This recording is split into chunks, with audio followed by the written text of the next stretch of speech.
Hello everyone, we are joined by Sentinels' newest coach, Ewok, coming in after their 2-0 win against EG today. So Ewok, firstly, congratulations on the win and the win last week. I think that SEN is finally starting to pick up some momentum.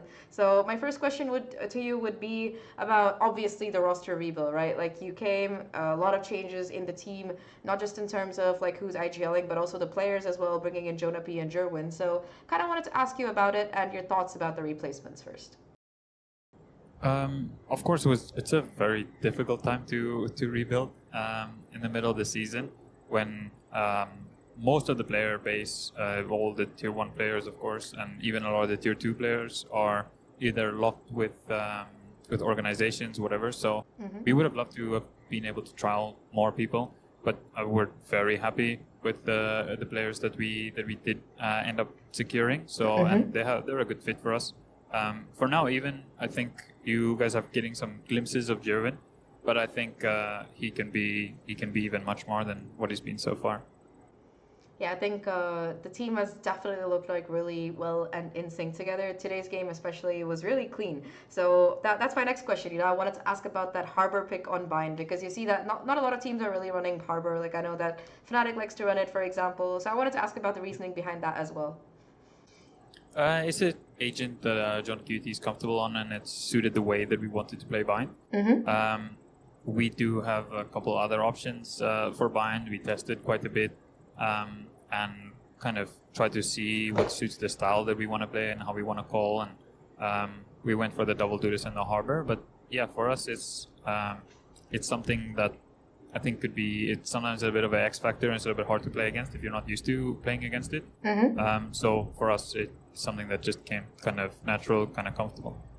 I mean, John Cutie was popping off on it, so for real, that was a really good pick. Yeah. So yeah, I mean, you've won 2 games. It's been a bit of a rough start to the beginning of the stage, but you guys are definitely starting to pick up momentum now. That said, your next 2 games are going to be against some pretty tough opponents. If I'm not wrong, it's Furia and NRG. So I think that your playoffs qualification depends on you being able to get at least 1 win here, or on a lot of other factors. So kind of wanted to ask you about how you're preparing for it, and who do you think is the more tough opponent of the 2, etc.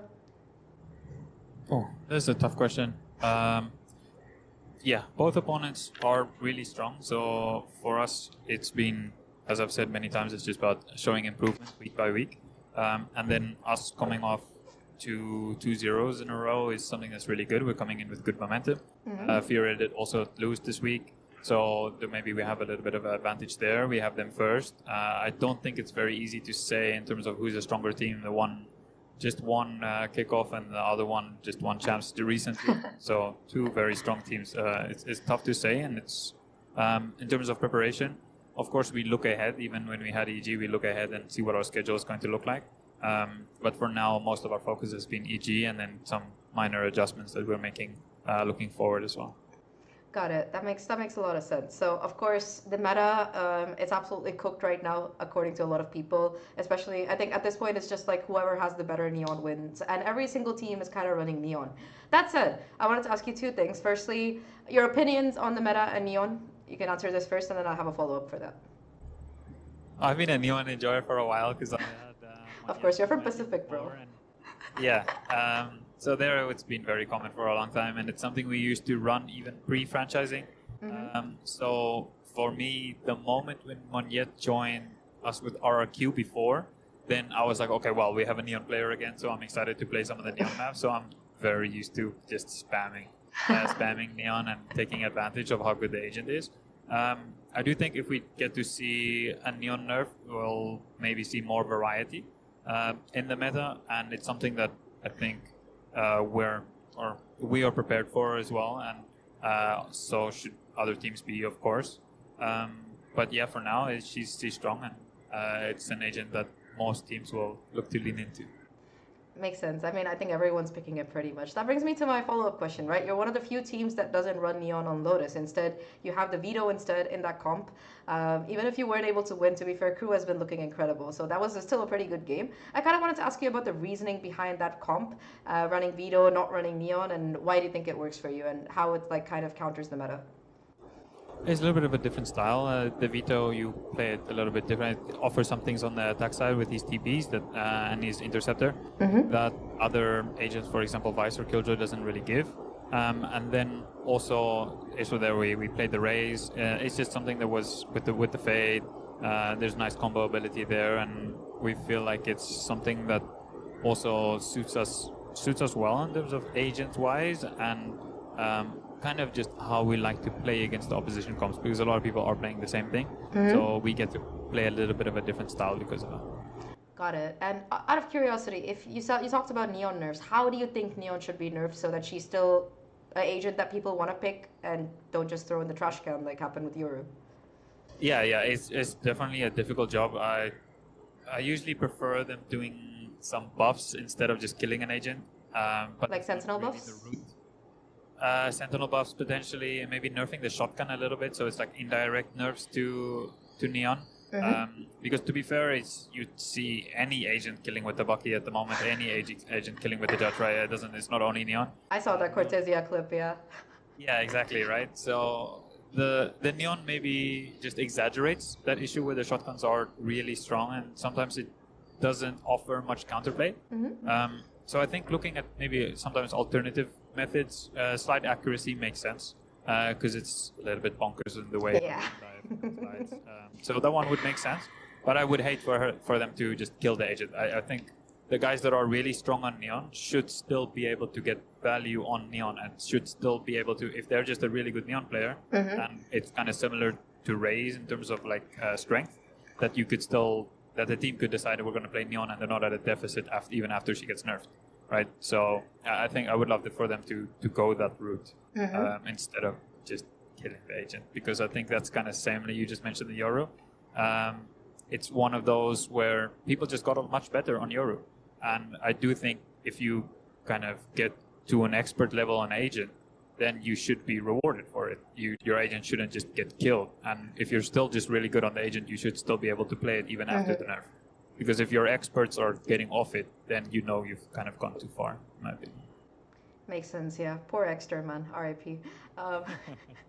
Yeah, jokes apart. I mean, my next question would probably be about you in particular, because you've been coaching in the Pacific region for a really long time, and I think Pacific in general has a very different playstyle compared to pretty much every other region, whether it's EME or Americas. So my question here would be kind of how you're applying those to Sentinels here, and what do you think are the biggest advantages and disadvantages of having that style, you know, in a region like Americas, which is arguably, I mean, in terms of trophies at least, they have the most. So, you know, what do you think are the biggest challenges as well?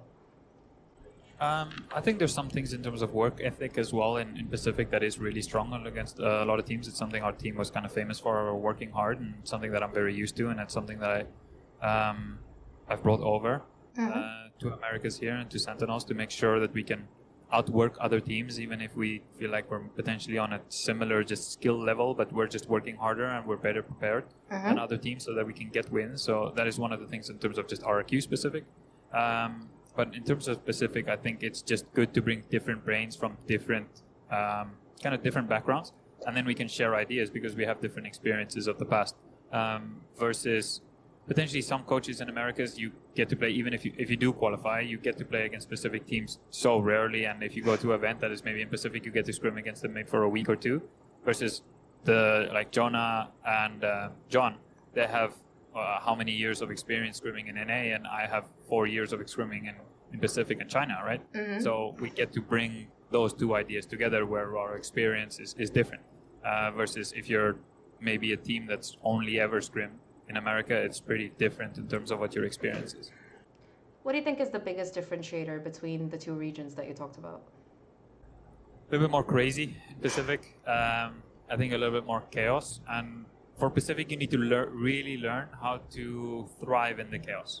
I do think some of the American teams, they do struggle a little bit when the chaos hits them. There's some more and more teams that kind of lean into that, even in Americas. Maybe Crew is a good example of being a little bit more out there. Is a team that as of right now, I would probably compare a little bit more to Paper X type style, where they're taking a little bit more risk and being sharp. being a little bit more in your face, and it's working out for them. And I think maybe in Americas there's not too much experience against that. So I hope that experience of playing against PaperX for 3 years, I can bring over some of that and getting some good wins over them, learning how to beat that type of style that we can get the boys here to kind of get used to, and I can try and help them to get used to that kind of a little bit more risk, not as risk averse maybe, that style to play against it. That's my goal. Makes a lot of sense. I would personally love to see some chaos in Americas. It's like I watch Pacific and I watch another region and I'm just like, this is so boring compared to it. You know, sometimes, especially like this last Santiago tournament, man, that was like a dream grand final, Pacific final. It was so fun to watch. Okay, not fun to watch because it was a 3-0, but you know. Yeah, every final in Pacific, every like end of playoffs to finals weekend in Pacific feels like that. It's just absolute chaos, a lot of end to end. And then to have discipline also during the chaos, I think is something that a lot of teams need to learn. Because it's easy to, you can join in the chaos, but then you don't know when to switch it off. HyperX for a long time, they are a team that kind of got... they perfected it. They lacked that discipline first, but they got so much better, and I think they deserve good credit for it as well, that they can do that. Got it. Makes a lot of sense. And finally, my question to you would be about your map pool. So Sentinels right now, I think in terms of map pool, it's a little bit of a struggle because you haven't really played Fracture, and a couple of other maps are also look a little bit shaky. So what do you think are the biggest maps that you need to fix in order to be able to make it to London? And what are the biggest problems as a whole, as a team, that you need to fix to be able to make it to London? For us, we're still looking for more consistency. On a good day, we're really good. But we're trying to bring that floor up, where if we are slightly off that, we're still winning. I do feel like that's the most important thing of a championship level team. If you can, even when you're slightly off it, you can grind it out and get over the line. So that's something that we're trying to work on, and to improve that floor and our middle, where I feel like our ceiling's good. And it's not something I'm too worried on. A good day, I think we can beat basically anyone, but of course that's what anyone or everyone always says. True. But for me, it's important about what does the lower end look like? How low is the low? Right? Got it. So I need to make sure that we can bring that up, and through a lot of practice and kind of us getting used to each other, and also understanding that it's a mental game and also it's the shooting side. So we're trying to work on both to be able to bring that ceiling up. In terms of map pool, it's sort of a tough question to answer because we still have a lot of stuff to show. We still have some tricks up our sleeve. Yeah. So, and that's something that of course is going to be really important for us to be able to, first of all, qualify for playoffs, right?